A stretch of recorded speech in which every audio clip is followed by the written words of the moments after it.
instruístes os corações dos vossos fiéis com a luz do Espírito Santo. Fazei que apreciemos retamente todas as coisas, segundo o mesmo Espírito, e gozemos sempre da sua consolação. Por Cristo Senhor nosso. Amém. Hoje mesmo eu postei, acho que foi o dia de hoje que eu postei lá no Instagram sobre a entrada de Santa Rita no convento.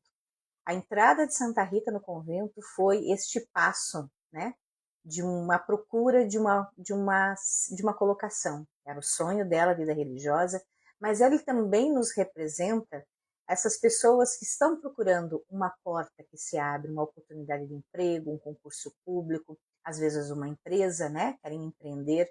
Então, hoje, a nossa postagem lá da história de Santa Rita em 10 capítulos casa direitinho com a novena, com o tema da novena de hoje. Santa Rita de Cássia, ao buscar realizar o sonho para entrar no convento, teve o seu pedido negado durante 3 ocasiões, mas soubestes superar as negativas, até que as portas finalmente se abrissem. A vós apresentamos no 7º dia dessa novena de maio a Santa Rita nossos pedidos por emprego, oportunidades, por nossos empreendimentos ou daqueles por quem pedimos. Envia rosas do céu para abençoar as oportunidades que buscamos e que bênçãos em formas de pétalas possam cair sobre cada um de nossos planos e projetos, ou os planos e projetos daquelas pessoas que eu sei que vocês pedem aqui sempre. Em especial da nossa amiga Rita, que está planejando abrir um restaurante, também em especial do Márcio e da Cíntia, que também tem empresa e como todo empresário no Brasil sofre com as dificuldades financeiras, assim como qualquer empreendedor hoje, principalmente os pequenos. A Charlene também é uma empresária da área de mesa posta, então também entrego os negócios da Charlene. Desde que sejam esses planos e projetos, desde que sejam os caminhos que Deus escolheu. Nós, seus afilhados e afilhadas, seus amigos e amigas, acreditamos no poder da vossa poderosa intercessão junto a Deus, a quem pedimos por um emprego, aprovação no concurso, uma promoção, uma aposentadoria, entre outros. Oração para todos os dias. Está na página 136 do livro de novenas a Santa Rita. Essa novena, a novena de maio, é a última novena do livro. A vós entregamos, Santa Rita de Cássia, por vosso testemunho de amor e disciplina na oração em todos os momentos da vossa vida, nossos pedidos para que possamos permanecer unidos a nosso Senhor Jesus Cristo, mas possamos entender que sem Ele em nossas vidas nada podemos e só Ele poderá salvar-nos. Pai nosso que estais nos céus, santificado seja o vosso nome.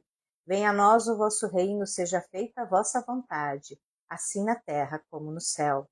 O pão nosso de cada dia nos dai hoje, perdoai-nos as nossas ofensas, assim como nós perdoamos a quem nos tem ofendido. E não nos deixeis cair em tentação, mas livrai-nos do mal.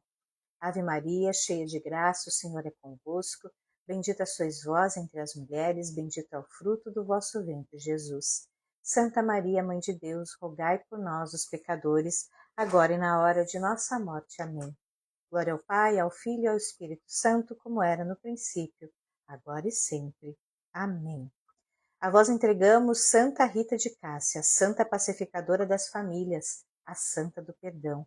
Nossos pedidos para que possamos ser inspirados por vossa fortaleza de fé e na coragem que demonstrastes nos momentos mais difíceis de vossa vida. Intercedei junto a nosso Senhor Jesus Cristo, para que possamos superar os espinhos em nossos caminhos, sem deixar de acreditar no Deus do impossível, até mesmo nos momentos em que nos sentimos sós e abandonados, até mesmo nos momentos que as portas se fecham, até mesmo quando perdemos a perspectiva de que no final as coisas vão dar certo.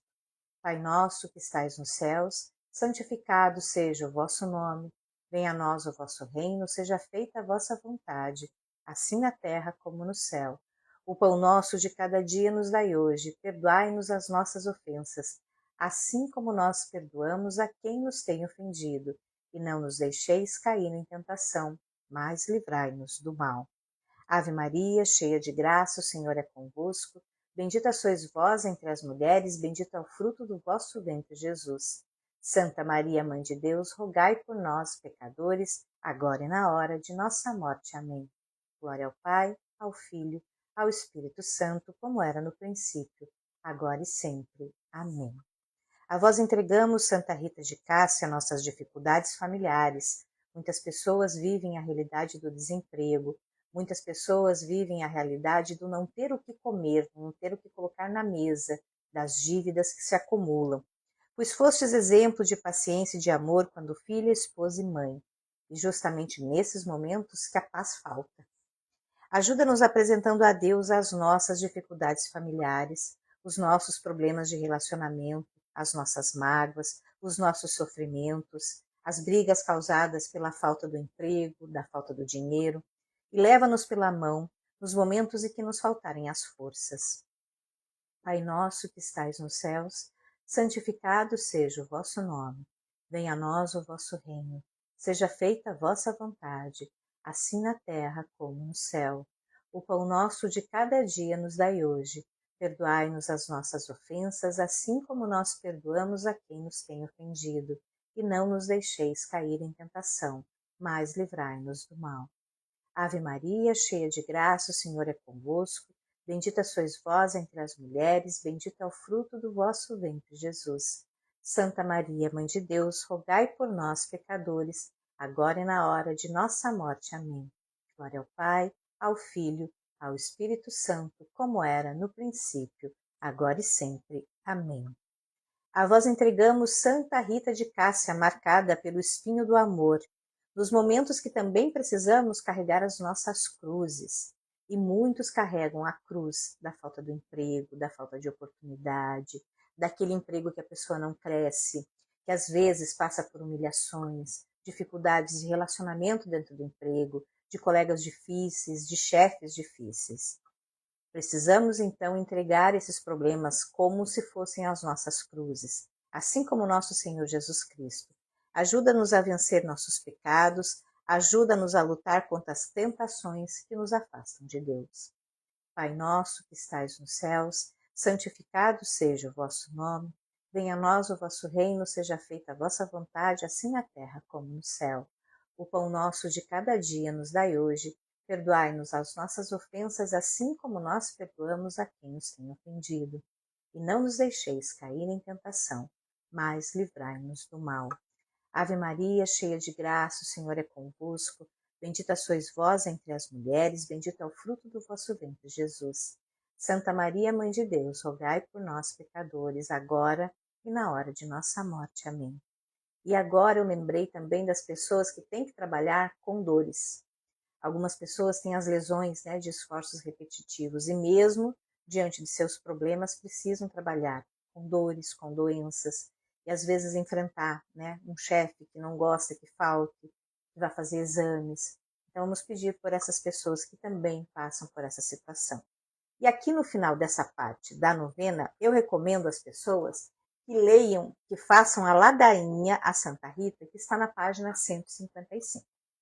Você que tem o livro, depois que terminar a nossa live, abra a página 155. A ladainha ela é um pouco comprida, mas ela é uma ladainha muito bonita. Ela está na página 155, 156, 157 e 158. Então, leiam esta, façam a oração dessa ladainha. E quem não tem o livro ainda, pode colocar no Google, Ladainha Santa Rita, de preferência, procure uma ladainha publicada por uma paróquia, por um santuário de Santa Rita de Cássia. Oração final. Senhor Jesus, hoje ao lado da nossa santa amiga no céu, Santa Rita de Cássia, apresentamos os nossos pedidos. E agora vocês podem apresentar os seus pedidos de oração. Enquanto eu tomo um golinho d'água aqui. Quem tiver interesse em comprar o livro, pode me procurar depois da live, mandar uma mensagem.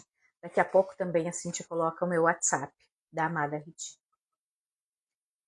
E assumimos o compromisso de fazer o bem, lutar como Santa Rita lutou pela paz e incentivar a unidade de nossas famílias e nossa comunidade. Para Deus fazer o impossível nas nossas vidas, nós também precisamos fazer os nossos possíveis.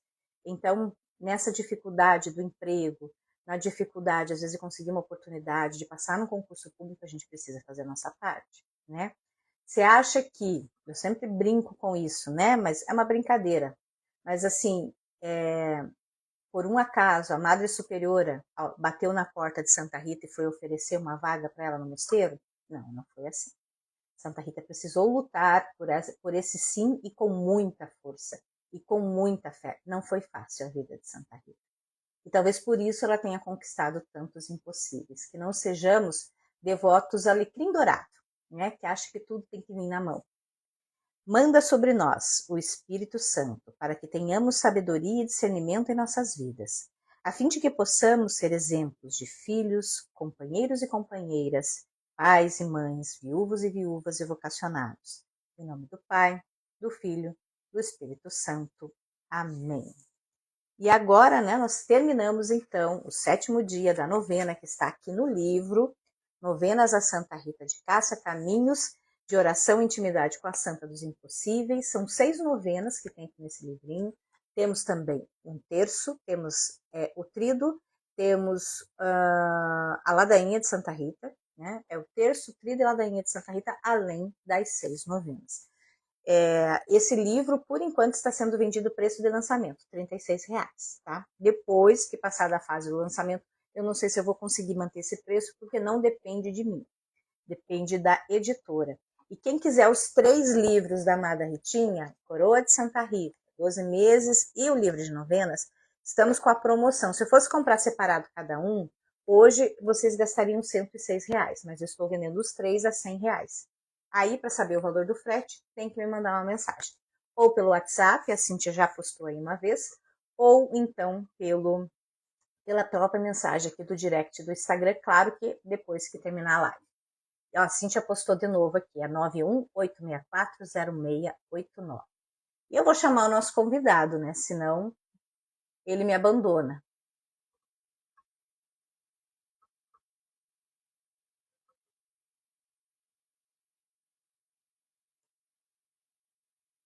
Deixa eu ver se eu consigo achar ele aqui, porque às vezes, né, os nomes são difíceis. Ah, tá aqui. Frei, já não vi se ele já está disponível. Mas eu já chamei ele. Aí, vamos baixar aqui. Olá, boa noite. Boa noite, Só Marcial. virar a câmera aqui, senão não dá certo, né? É verdade. Boa noite, tá tudo meu bem? amigo. Que bom vê-lo aqui. Pela Boa primeira vez na Amada noite. Ritinha, né? A gente já se conhece há um tempo, mas é a primeira vez que fazemos essa live. Seja bem-vindo. Sim, boa noite, Kátia. Muito boa noite. Apesar de tanto tempo já conhecidos, agora é a primeira vez que estamos juntos aqui na live, né? Também muito boa noite para todo o pessoal que está acompanhando essa live. Que Deus abençoe. Deus abençoe a todos. Uma seguidora me mandou a mensagem que você é de Rolândia? Sim, sou de Rolândia, norte do Paraná, natural de lá. Eu sou de Guarapuava. Também do Paraná, um que pouco bacana. mais frio, mas do Paraná sim, também. Sim, exatamente. Que bacana, que bom, que bom. E em Rolândia vocês também têm lá uma paróquia, né, da ordem, não tem? Sim, em Rolândia nós temos a paróquia São Pedro Apóstolo e Nossa Senhora de Fátima. Acabaram de celebrar o dia da Virgem de Fátima, né? Uma grande festa lá para toda a cidade, né? Uma grande paróquia que nós temos lá. E o senhor está onde hoje? Hoje eu me encontro em São José do Rio Preto, interior de São Paulo, a 400 quilômetros da capital. E o senhor trabalha onde aí? Eu sei que o senhor é do colégio. Sim, hoje aqui em São José do Rio Preto nós temos 3 trabalhos, né? Temos 2 paróquias, uma paróquia Santa Rita de Cássia, a paróquia Santa Mônica e o Colégio Agostiniano São José. Então nós temos essas 3 frentes de trabalho e eu sou responsável direto pelo colégio, né? Nesse momento eu sou o diretor-geral do colégio e temos outros 3 frades, né? Nós somos em 4 frades aqui na comunidade e os outros 3 estão dedicados às 2 paróquias. Nossa, deve ser um trabalho, porque ser diretor de escola é ensino médio, fundamental, fundamental 1 e 2, qual que é? É É tudo. tudo, meu Deus! É tudo, é tudo. Então, nós acolhemos as crianças desde a educação infantil, a partir dos 3 anos, até terminar o ensino médio, né? Então, o pessoal termina com 17, 18, mais ou menos. Então, todo esse tempo, nós estamos juntos com os nossos alunos. É Não, uma coisa é uma linda. tarefa, eu sempre digo, a educação é uma tarefa maravilhosa, mas assim, é para poucos, é como uma missão, é como a sua missão, né? Religiosa, o educar também é uma missão.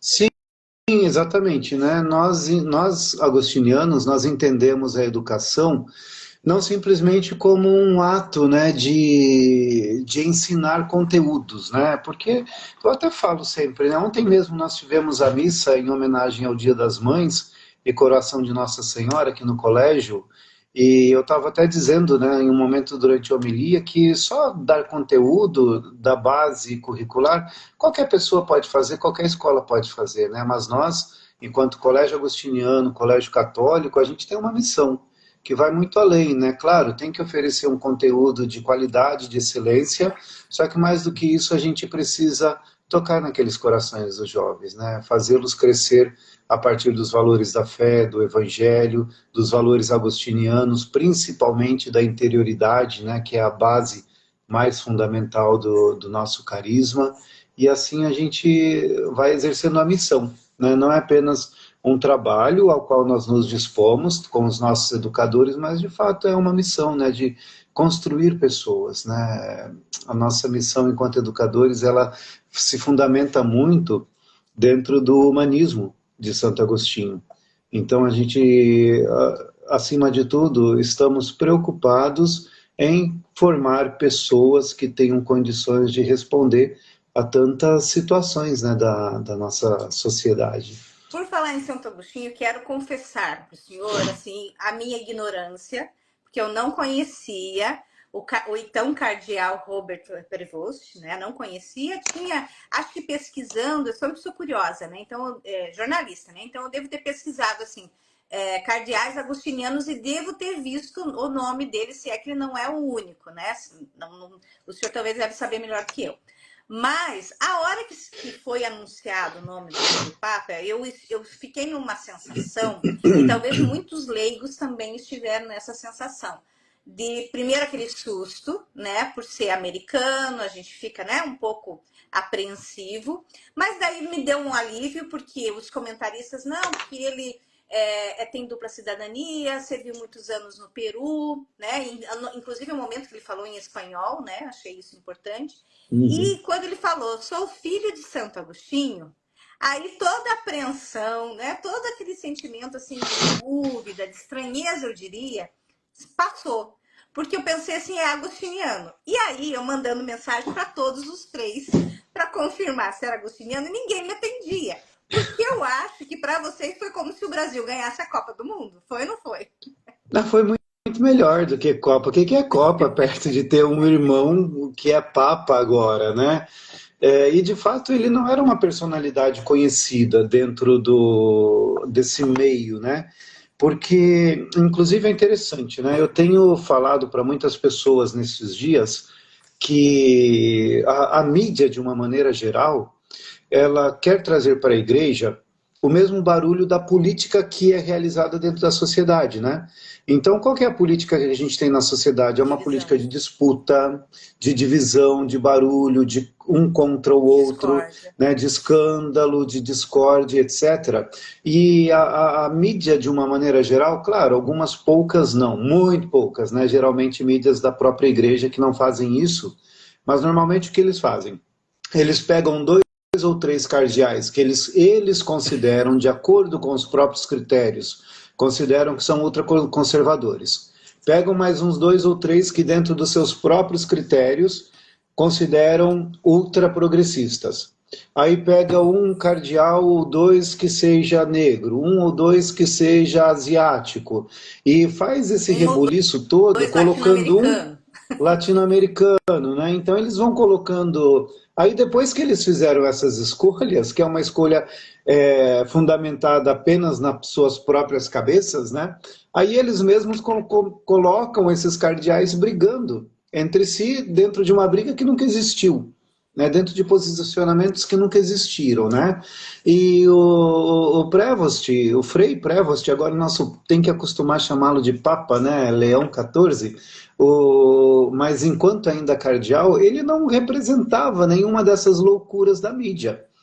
Ele não fazia, não tinha nenhuma dessas características que essa mídia maluca queria trazer, e por isso ele ficou do lado de fora, né? Ele ficou do lado de fora. Só que na igreja, o que eu costumo dizer é que em um conclave não existem candidatos, existem apenas os eleitores.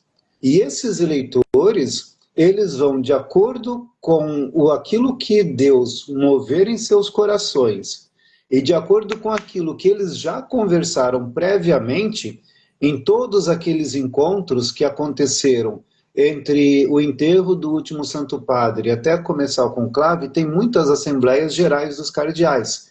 E nessas assembleias eles vão discutindo, né, a situação do mundo, da sociedade, e vão também entrando em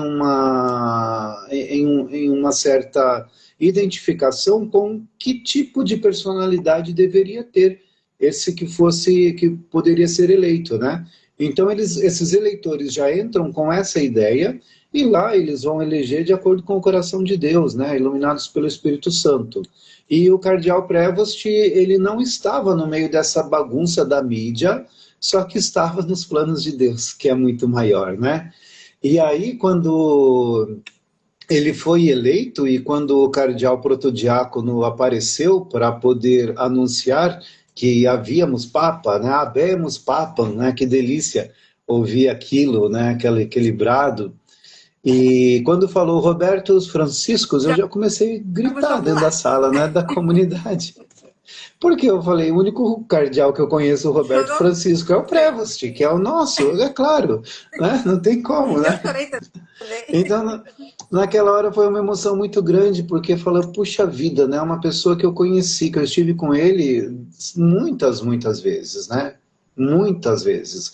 Ele foi nosso superior geral, por 12 anos, né, do ano 2001 até o 2013, ele foi superior geral da nossa ordem, e por conta disso, ele esteve aqui muitas vezes no Brasil, também algumas ocasiões que eu estive em Roma, pude estar com ele, alguns encontros da ordem aqui na América Latina, nós estivemos também juntos. Então sempre foi uma convivência muito tranquila de um irmão, né? É um irmão agostiniano, né? Apesar de possuir naquele momento um cargo de superior geral da ordem, né? Governando a ordem nos mais de 50 países que nós estamos, era um irmão que sentava, que batia papo, que ria, que perguntava e, obviamente, que conduzia, né, a ordem. E aí, de repente, aquela pessoa que você conheceu, que esteve com ela tantas vezes, está lá no balcãozinho dando tchau, ah, eu sou o Papa. Mas antes do conclave, passava pela sua cabeça que poderia haver essa possibilidade? Não, nós não esperávamos. Nós não esperávamos, inclusive porque eu, particularmente, eu sempre mantenho essa postura de que não tem candidatos, tem eleitores, né? Então, não temos qualquer condições de saber quem que poderá de fato ser eleito, né? Isso é algo que só está no coração de Deus e de mais ninguém. Então, todas essas perspectivas que a mídia coloca é simplesmente inútil, né? Inexistente, especulações inexistentes. E ninguém de nós esperávamos, né? Um ou outro torcia, claro, a gente torcia, eu também torcia, obviamente, né? Tinha até um dos nossos frades mais idosos, que mora em uma das nossas comunidades em São Paulo, ele afirmava que ia ser, e ganhou, né? Deu certo mesmo. Mas não era, assim, uma expectativa que sustentávamos para falar, não, ele vai ser, acreditamos, ele tem perfil, não. É obra de Deus mesmo, obra de Deus. E o senhor falou que já teve a oportunidade de vários encontros com ele, de trabalhar com ele, de participar de eventos com ele. Como ele é no dia a dia? Uma pessoa muito normal, né? Muito tranquila, né? Não tem assim alguma coisa que eu possa falar, até uma outra rede de TV, numa entrevista, perguntou, mas e aí, alguma coisa muito especial, destaque? Né? Porque para nós foi sempre um irmão. Então é uma pessoa, o que eu destaco da personalidade dele? É uma pessoa muito próxima, então teve sempre muita proximidade a todos nós, e também com proximidade às pessoas dos lugares em que nós trabalhamos, né? Ele não vinha e ficava na nossa casa, recluso, falava só com a gente, né? Então, ele ia nas nossas missas, visitava as nossas obras e tinha sempre muita essa proximidade com as pessoas, né? Também é uma pessoa muito gentil, muito atenciosa, uma pessoa que ouve, sabe muito bem ouvir, né? Uma pessoa também bem-humorada, né? Eu acho que já deu para perceber um pouco, ele tem um bom humor, né? Ele brinca sempre, né? Sempre tinha alguma forma gentil e educada de fazer uma brincadeira, né? De ser descontraído, e o que leva a formar essa sua personalidade, né? Então, sempre foi uma pessoa, assim, muito destacada por essa proximidade, por ser uma pessoa, né, um ser humano de muito fácil trato, né, de muita tranquilidade, muita simplicidade também, né, que mesmo sendo um, um cargo grande, esse que ele tinha dentro da ordem, ou depois como bispo em Chiclayo, depois como cardeal prefeito, né, de uma das prefeituras mais, de um dicastério mais importantes dentro do Vaticano, ele sempre manteve a mesma singeleza, né, a mesma tranquilidade, a mesma proximidade, né, então isso o faz pastor. Né, eu acho que singeleza é uma qualidade que é bem evidente, assim, né, a gente está assistindo, né, pela TV, a gente percebe essa singeleza, né, não sei, eu tive essa sensação. Algumas pessoas me perguntaram muito, né, durante esses dias, e tem uma certa falta de conhecimento mesmo da comunidade católica mesmo, e até os não católicos, né, que não entendem a diferença entre, para você, até me perguntaram se o senhor é da mesma ordem do Frei Jean, é da mesma ordem do Frei Jean. A diferença entre os religiosos que fazem parte de uma ordem, como a de Santo Agostinho, e os padres, por exemplo, diocesanos, né? Qual que é essa diferença, para que as pessoas entendam melhor, e por que é tão importante um agostiniano estar nesse, né, ter sido eleito papa, né? Porque assim, não, mas é um jesuíta, como foi o Papa Francisco. Por que é importante essa evidência para os agostinianos? Uhum. Eu entendo, né, que, primeiro de tudo, essa diferença, né, entre os padres, os freis religiosos ou padres religiosos e diocesanos, né? A diferença mais básica está que, quando nós nos associamos dentro da ordem, nós fazemos parte de um estilo de vida muito peculiar, né? Então, nós, agostinianos, temos o nosso ritmo de vida, de oração, a forma de fazermos a nossa busca de Deus, vivemos sempre em comunidade, né? As nossas constituições não nos permitem viver em menos que 3 religiosos dentro de uma casa. O nosso ritmo de estudos, de formação, de espiritualidade, os trabalhos que nós exercemos, tudo isso está sempre vinculado dentro de uma ordem, e esse jeito de ser, que nós chamamos de carisma, ele tem algumas variações entre as diversas ordens, né? Então, o carisma da ordem de Santo Agostinho é diferente do carisma dos jesuítas, né? Que era o Papa Francisco, que é diferente do carisma dos franciscanos, que é diferente do carisma dos carmelitas, né? Todos são importantes para a vida da igreja, mas cada um vive à medida do carisma do seu fundador, né? Então, nós que somos de ordens religiosas, nós vivemos, né, até alguma pergunta aqui sobre os votos, nós fazemos os votos, né? A nossa vida religiosa, ela de fato tem o seu momento oficial quando nós professamos os votos, que são de pobreza, castidade e obediência, e sempre segundo a regra e na ordem de Santo Agostinho. E depois os que pertencem às outras ordens, às outras congregações, também fazem os seus votos, né? Algumas congregações têm um voto a mais, um voto diferente, como, por exemplo, de obediência ao Papa, de permanência no mosteiro, no caso dos monges, né, que vivem em clausura. mas são sempre esses 3 votos que nós professamos, né? Enquanto que os padres diocesanos, que também nós chamamos de padres seculares, eles não estão unidos a uma ordem ou a uma congregação.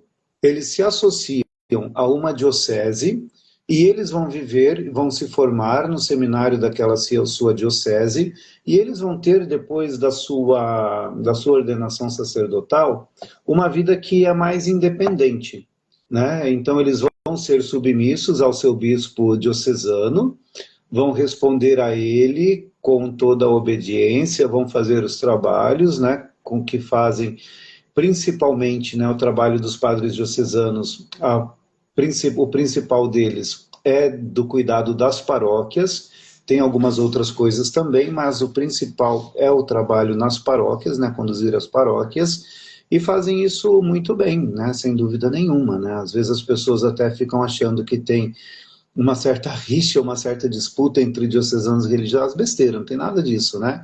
Eles fazem muito bem o que eles fazem e vivem de acordo com aquilo que Deus os chamou, que é o mais importante de tudo, e nós fazemos bem aquilo a que nós fomos chamados, de acordo com aquilo que Deus nos chamou, né? Então, nós temos a obediência ao bispo apenas no que se trata de questões pastorais. Enquanto que um padre diocesano tem a sua obediência total ao bispo, enquanto a sua vida, onde ele vai trabalhar, o que ele vai fazer, qual que vai ser a missão dele, onde ele vai morar, se vai ser pároco, se vai ser vigário, se ele vai ter alguma outra coisa, algum trabalho dentro da cúria, por exemplo, se vai trabalhar no tribunal eclesiástico, essas coisas, tudo é o seu bispo quem toma as decisões.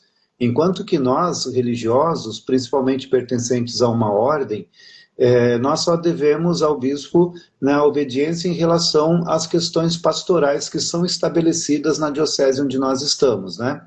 Agora, aonde a gente vai morar, que missão nós vamos ter, o que nós vamos fazer, com quem nós vamos morar, né? Então, tudo isso, nós temos um superior, né, que é o superior provincial, que nós chamamos, que decide. E estamos também, né, sob a tutela do superior geral, né, porque o superior provincial, ele governa uma porção da ordem, né, um pedacinho nos países onde estão, e o superior geral, ele governa a ordem toda, né? Então, se o superior geral, né, achar que precisa de algum frade em algum outro lugar, né, ou ao lado dele, onde ele estiver, ele chama aquele frade também, né? Então, a nossa obediência, ela é dada pastoralmente ao bispo, enquanto o governante daquela diocese. Então, pastoralmente, nós damos ao bispo esta obediência, mas a nossa vida, ela é obediente e determinada pelos superiores próprios da ordem. Entendi. Quando o senhor fala, né, da ordem agostiniana, a ordem de Santo Agostinho, muitas pessoas conhecem Santo Agostinho, né? Eu conheci Santo Agostinho lá na faculdade, porque quem estuda na área de humanas, né? Eu fiz comunicação, você passa por Santo Agostinho em algum momento. O pessoal da área do direito passa muito por Santo Agostinho. Quem foi Santo Agostinho? Uma das coisas que me chamou a atenção, que eu tenho lido muito sobre Santo Agostinho nos últimos meses, desde que eu me tornei, na verdade, divulgadora da devoção de Santa Rita, né? Mas o que me chamou a atenção de Santo Agostinho é a mesma sensação que eu tive. Eu fiz mestrado, fiz doutorado, fiz pós-doutorado, mas havia um vazio, uma ausência, como que eu vou dizer? É como se fosse uma coisa, é como se eu não desse importância para aquilo. E aí eu entendi, lendo, né, Santo Agostinho, dessa ânsia que ele tinha, né? Ele teve, até comento que ele teve uma vida pregressa antes da conversão, que ele também sentia isso, né? Essa falta, essa ausência. E aí o símbolo do coração transpassado, né? É uma flecha, né? Pela Sim. flecha. Então, tudo isso me chamou a atenção de como talvez a dificuldade que ele teve também eu tive, né? Das perguntas que se fazia que eu também não encontrava resposta. E eu passei a encontrar depois que eu encontrei essa missão de divulgar a devoção de Santa Rita. Então, eu queria que o senhor falasse um pouquinho de Santo Agostinho, do carisma. Eu sei que a live dá para falar 3 horas de Santo Agostinho, mas para entender um pouco, quando a gente fala em Santo Agostinho, Quem é este homem que viveu há tantos anos, mas há tantos anos atrás? E ontem mesmo eu estava lendo um texto dele que é assim, de agora. Parece que ele está vivendo a nossa realidade. Então, quem foi Santo Agostinho? Sim, é uma pergunta bem ampla, né? Então eu vou tentar primeiro resumir, eu vou resumir muito resumido a vida de Santo Mas Agostinho e depois depois o eu senhor falo um assume o pouco compromisso sobre de nós fazermos outras lives falando mais sobre quando Santo Agostinho. quiser. Vamos que vamos. Vamos sim, com certeza. Então, muito resumidamente, quem é Agostinho? Agostinho é um homem que nasce no norte da África, numa cidade que se chamava naquele tempo Souk Aras, né? Desculpa, hoje se chama Souk Aras, né? Quando ele nasceu se chamava Tagaste, no ano 430. Você viu que eu estou trocando todas as coisas, No né? 430 foi quando ele No morreu. ano 354, né? Agostinho, então vamos recomeçar a tudo aqui para não embaralhar a cabeça dos nossos amigos que estão conosco na live. Agostinho nasce no ano 354 em Tagaste, no norte da África. E vai morrer depois na cidade de Hipona, que é próximo também a Tagaste, também no norte da África, no ano 430. Então, Santo Agostinho ele era filho de Santa Mônica, uma cristã muito fervorosa. Ela era uma mulher africana da etnia berbere e de um cidadão romano chamado Patrício, né, que não era cristão, vinha das religiões pagãs, né, das religiões romanas, e aí já começava uma grande disputa, né? Porque Mônica sempre rezando e querendo trazer Agostinho para a fé cristã que era extremamente E nascente, né? perseguida. Fazia muito pouco tempo. A perseguição oficial tinha acabado no ano 313, né? Quando Constantino dá aos cristãos a liberdade de culto. Então aí só que terminou a perseguição e aí que começou a ser sistematizada a doutrina católica, né? Então fazia muito tempo, muito pouco tempo que Agostinho tinha nascido no meio desse cristianismo que estava ainda crescendo, né? Era um bebê, né, o Sim. cristianismo, era um bebê quando Agostinho nasceu. E ficou nessa disputa entre Mônica, que queria torná-lo cristão, e Patrício, que queria formá-lo dentro dos padrões de um cidadão romano, principalmente pelo estudo, né? Então, dentro disso tudo, houve essa disputa sempre. Agostinho se desviou completamente do caminho que a mãe desejava, Santa Mônica, que a fez rezar 32 anos até a sua conversão, mas antes de se converter, Agostinho teve um caminho completamente distante de Deus, né? Na prostituição, nas bebidas, buscando, dentro dos estudos, também se satisfazer. E até o momento em que ele, aos 19 anos, ele lê um livro de Cícero chamado Hortêncio, é um livro que se perdeu na literatura, infelizmente. Era um livro da literatura grega que fazia um apelo à busca pela verdade. Né? Isso é a única coisa que nós sabemos do livro. É o nome, o autor e sobre o que tratava o livro, porque Agostinho deixou registrado nas Confissões. E a partir da leitura desse livro, então Agostinho falou, é isso que eu quero encontrar, e não sabia. Então ele percebeu que ele queria se encontrar com a verdade, que essa verdade era a única coisa que poderia satisfazê-lo, porque ele era extremamente inteligente e ele tinha condições financeiras muito maior do que a grande maioria das pessoas na sua época, principalmente por conta do seu pai e amigos do seu pai que financiavam seus estudos, mas nada disso o preenchia. E quando ele lê esse livro, que apelava pela busca da verdade, então ele fala, é isso que eu quero. Só que ele ainda não sabia o que era isso. E ele continua a sua busca para tentar descobrir onde estava essa verdade. Ele passa por 11 anos por uma seita chamada dos Maniqueus. Ele se une a uma mulher sem um matrimônio, tem um filho que se chama Deodato. Ele continua levando a sua vida, né, de bebedeira, de estudos. Ele foge da sua mãe, né? Ele achava que a mãe, Eu você li esse sabe como capítulo, que eu é, chorei né? de dar risada, achei muito engraçado, como mãe. É engraçadíssimo, né? Porque olha só o que Agostinho fez para fugir da mãe dele.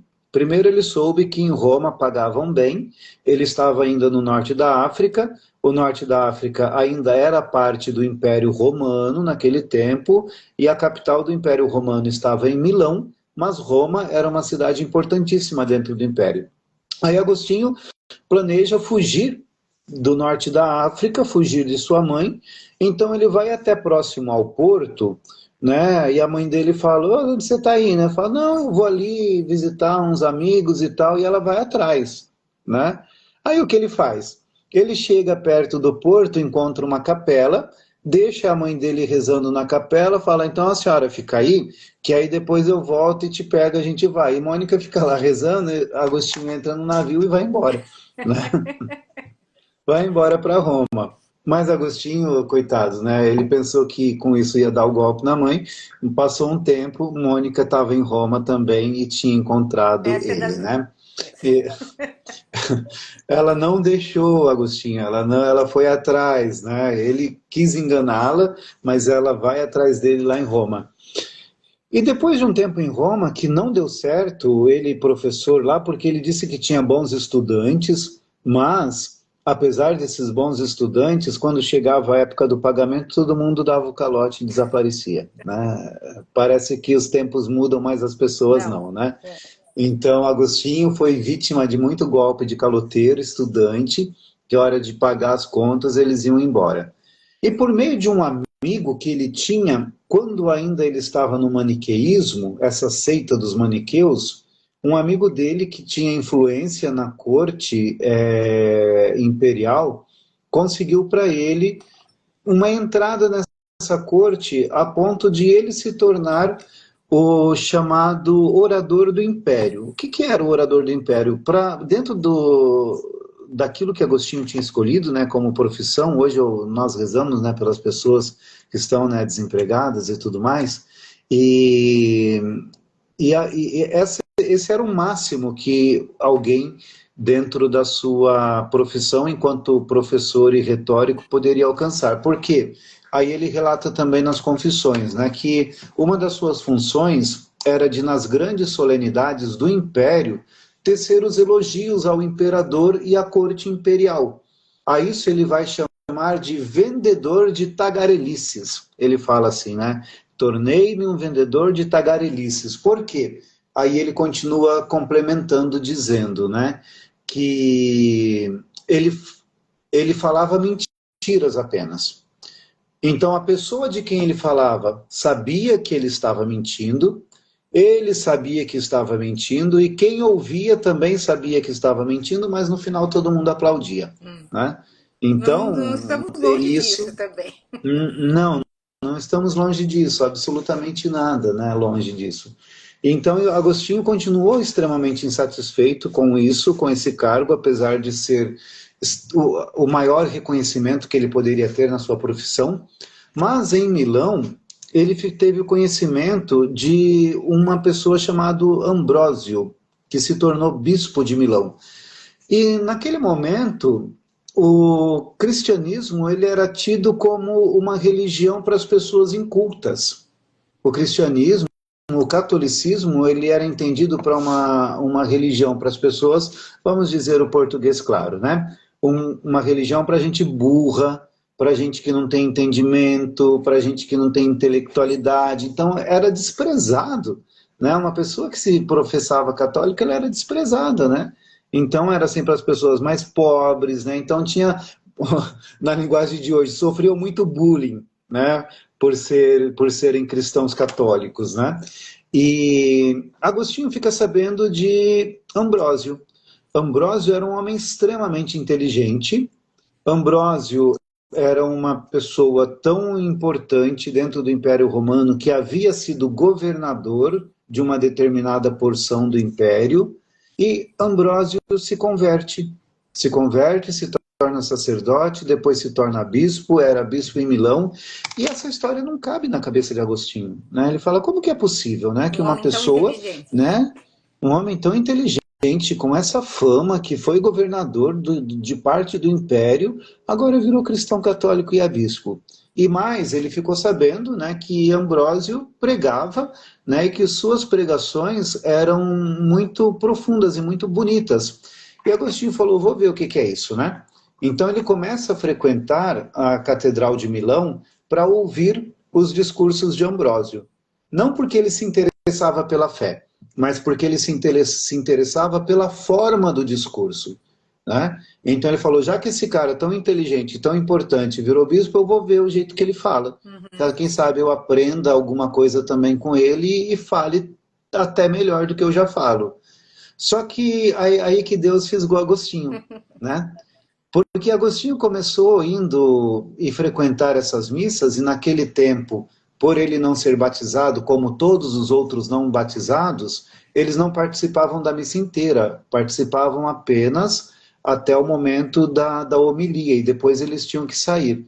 De fato, eles nem entravam na igreja inteira, né? Eles ficavam até o lugar que chamava átrio, e do átrio eles acompanhavam a homilia, e depois que terminava a homilia, eles iam embora, né?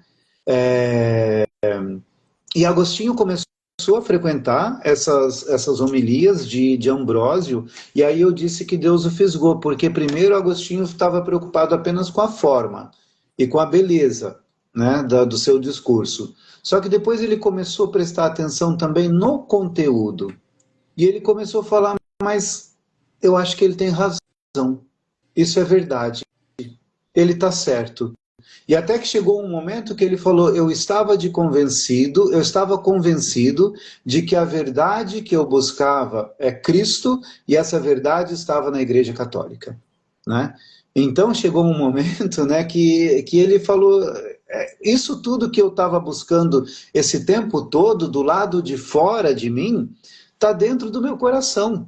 E essa verdade que eu sempre busquei, essa verdade que eu li no livro de Cícero, essa verdade é Jesus Cristo, é o Deus dos católicos, essa verdade está na igreja. E isso foi muito difícil para ele, né? Porque a partir daí ele começou uma luta interior muito profunda, né? E ele dizia assim, eu quero, mas não quero. Porque conscientemente ele queria, mas os seus sentimentos não permitiam. Ele sabia racionalmente que a verdade e a fé que ele procurava estava em Jesus Cristo na Igreja Católica, mas os seus sentimentos têm até uma expressão muito engraçada que ele coloca nas confissões, que é porque era como se ele dialogasse consigo mesmo, né? E essa parte ainda obscura dele dissesse, você vai nos deixar? Olha, se você nos deixar, você não vai mais poder fazer isso, você não vai mais poder fazer aquilo, que eram os pecados que ele carregava, né? Então ele ficou numa luta que ele chama até de tempestade interior, porque ele estava consciente, convencido e convertido intelectualmente da verdade que era Jesus Cristo e que estava na igreja, mas ele estava ainda completamente apegado ao que ele chama de coisas terrenas, aos prazeres da carne, que ele chama também assim nas confissões, né?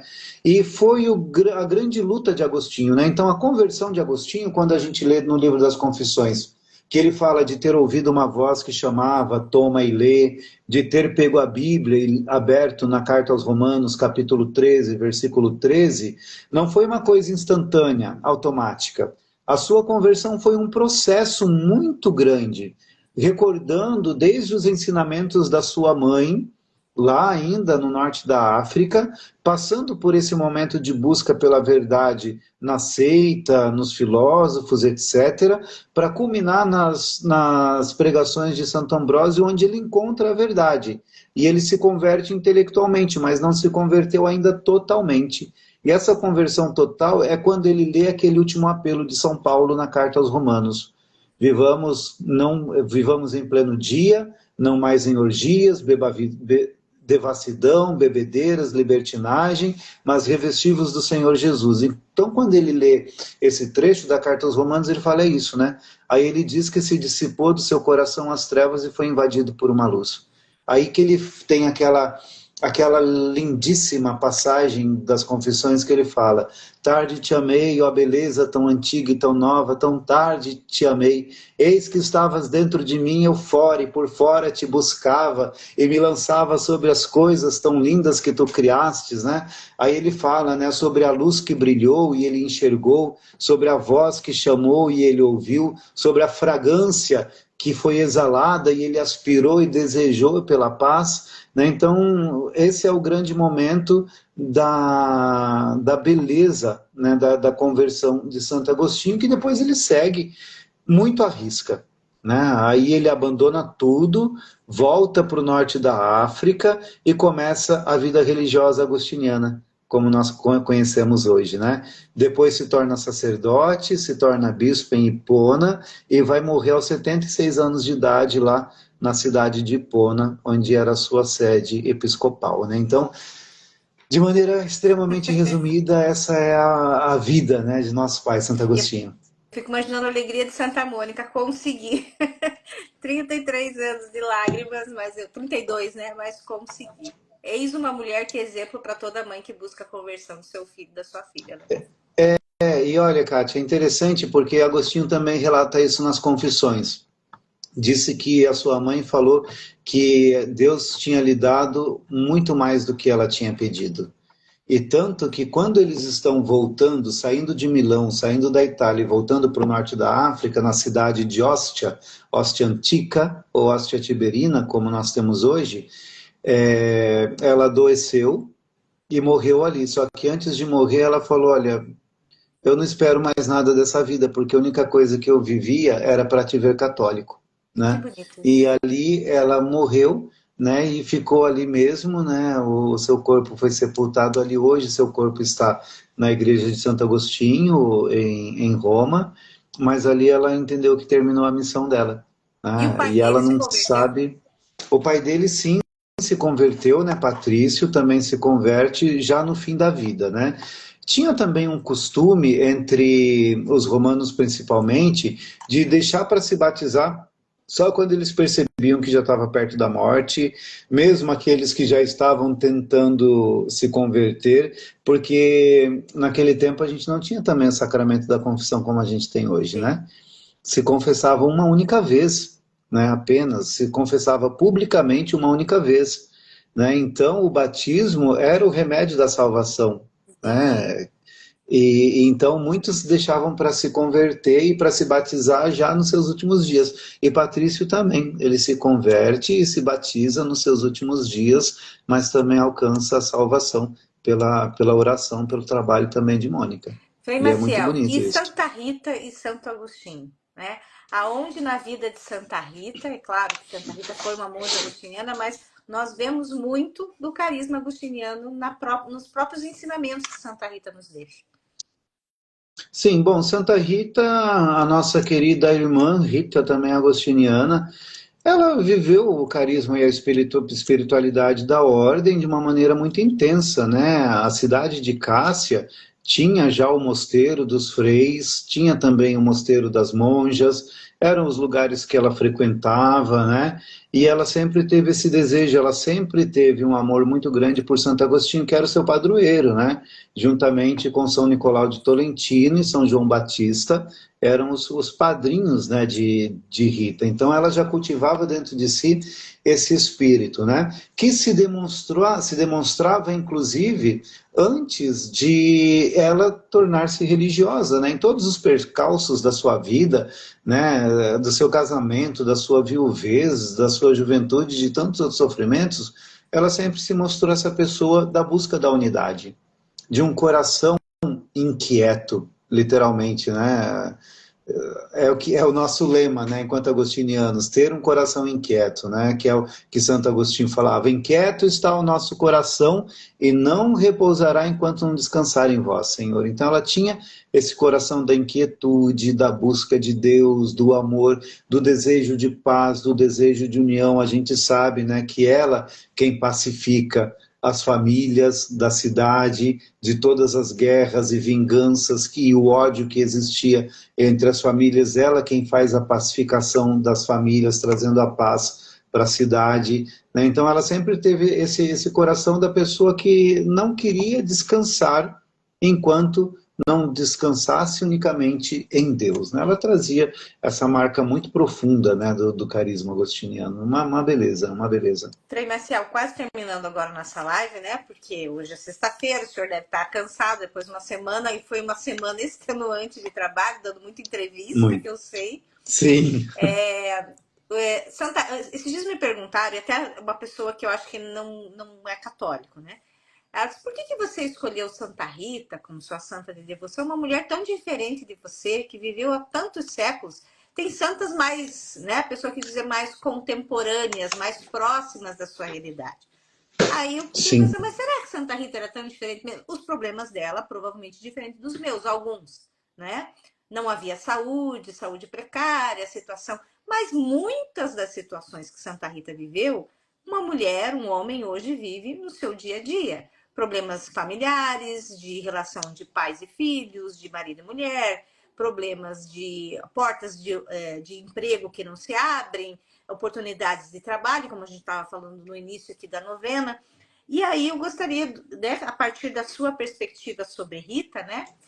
O que Santa Rita nos deixa de mensagem no mundo que a gente fala de inteligência artificial, machine learning, que falamos de tantas inovações na saúde, na ciência, mas que a gente ainda se agarra nessa mulher tão simples, tão comum, mas que fez coisas extraordinárias. Qual a mensagem que o senhor deixa para nós que somos devotos e devotas de Santa Rita? O senhor é devoto de Santa Rita? Eu tenho que confessar uma coisa aqui, talvez os nossos amigos não gostem muito. Eu sou devoto de Santa Rita, sim. Fui pároco de uma igreja, uma paróquia Santa Rita em São Paulo, por quase 5 anos, na periferia de São Paulo. Parque Novo Mundo? Eu tenho um amor grande por ela, isso no Parque Novo Mundo, né? Aqui nós temos a igreja Santa Rita. Amanhã eu rezo, né, a missa da novena aqui na nossa paróquia. Então ela é maravilhosa, né? Mas eu também tenho uma outra santa de devoção que é também agostiniana, que se chama Santa Clara da Cruz de Montefalco. Também uma religiosa agostiniana, bem do comecinho da nossa ordem, né? Que ela foi chagada, sim, ela foi chagada no seu coração, né? Mas, claro, não tem como não ser devoto de Santa Rita, né? Mas eu também carrego esse carinho especial por Santa Clara da Cruz. Também é devoto de Santa Rita, né? Claro que é. Olha, eu vou chutar uma bola aqui, não sei se vai dar certo, né? Mas eu até comentei com os nossos confrades que é bem possível que ele vá rezar a missa em Cássia esse ano, viu? Porque Santa Rita de Cássia esse ano é 125 anos, né, da sua canonização. E quem canonizou Santa Rita de Cássia? Leão XIII. Leão XIII, né? E como prior da ordem, quase todo ano ele celebrava a missa de Santa Rita de Cássia em Cássia, né? Então eu estou torcendo para que ele esteja lá também, né? Imagina que coisa bonita, Leão XIII a canoniza há 125 anos atrás e agora Leão XIV vai lá para viver essa beleza, né, de Santa Rita. Então, quem sabe, né? Vai ser lindo, mas a gente não sabe, né? O que pode acontecer, que já está aí, né, tão pertinho, né, quem sabe.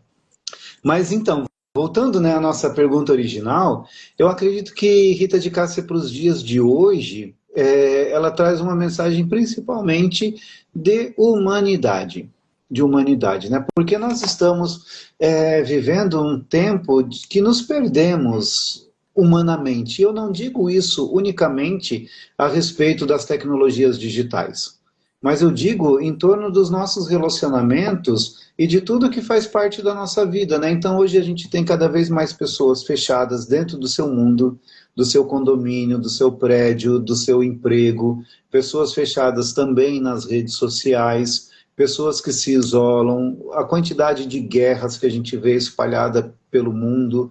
Então toda essa indiferença que tem afetado o coração da humanidade e que não é algo exclusivamente por conta das tecnologias digitais, né? Mas a indiferença, ela tem tomado muito o coração do ser humano.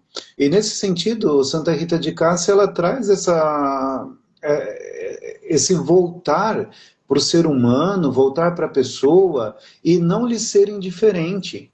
Né? Santa Rita de Cássia, por exemplo, depois de ela ter entrado no mosteiro, finalmente, viva, conseguiu o que eu queria desde sempre, né? Ela poderia simplesmente se desligar de todo mundo, mas continuou na oração, rezando, pacificando, continuou atenta às dificuldades das pessoas próximas, dentro das condições da vida monástica, é claro, né? Mas mostrando, expressando a sua proximidade.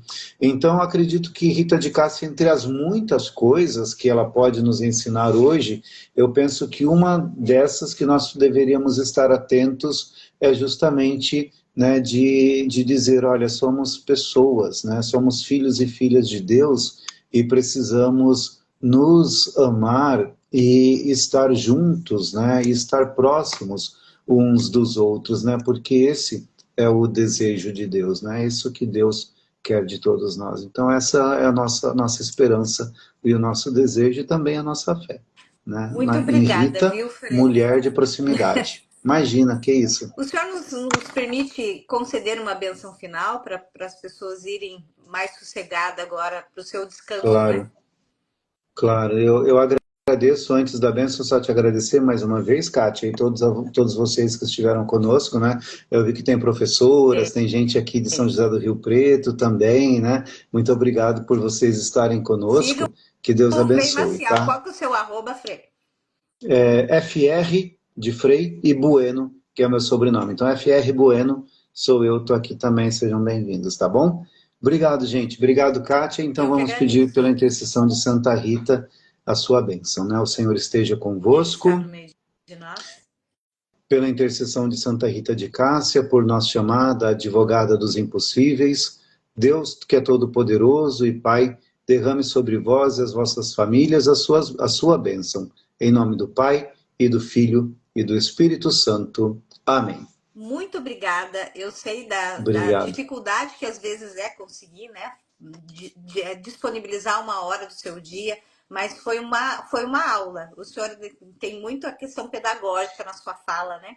O professor reconhece professor, né? Consegue explicar, Sim, facilitar o entendimento e permanece o meu convite, que eu tenho umas ideias muito aí, já ando pedindo para obrigado. o Feijão dividir com você também, para a gente fazer alguma coisa que a gente é muito sedento de informação.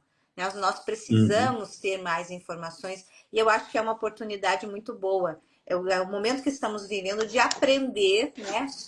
A partir também do que Santo Agostinho deixou, que é tão atual. Ah, não, mas ele viveu. Não, o que ele escreve é muito atual. Obrigada, viu, Frei? Totalmente. Eu vou Obrigado. retirá-lo da live depois que o senhor terminar de falar, porque eu tenho uns recados, não vou ficar perturbando o senhor. Tá bom. Então, mais uma vez, Kátia, obrigado, muito obrigado, pessoal que esteve conosco, Deus abençoe, foi um prazer e quando for necessário, que precisar, à tua disposição. Amada Beijo para Rifinha todos também vocês, está à Deus sua abençoe. disposição. Sempre que o senhor precisar, Muito, só chamar. muito obrigado. Tchau, Tchau, tchau. gente. Tchau, tchau. Deus Amém. abençoe.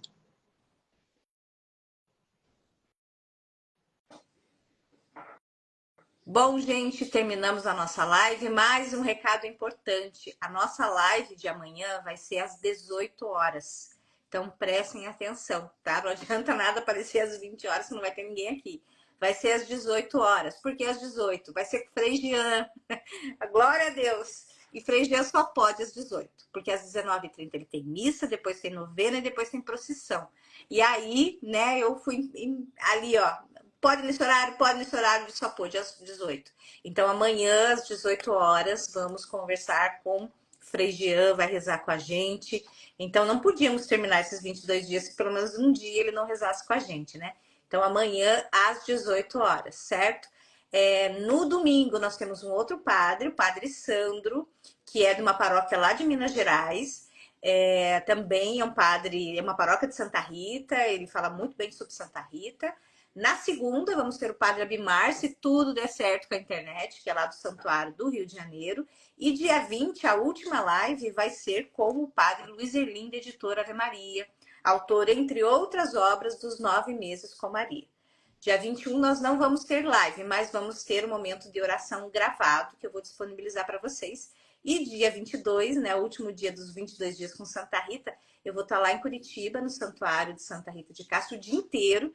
Então vai ser o dia inteiro divulgando vídeo, oração, novena. Então o tempo todo vai ter conteúdo de Santa Rita, povo rezando, o povo na procissão, o povo comendo pastel, o povo entregando rosas. Vai ser o dia inteiro de Amada Ritinha para vocês. É só clicar na Amada Ritinha, dia 22 que eu tô lá, tá bom? Deus os abençoe, tenham um excelente descanso. E amanhã, não esqueçam, hein? Não fale que eu não avisei. Amanhã o nosso encontro vai ser às 18 horas. Quem não puder participar às 18 horas, vai ficar gravado, tá bom?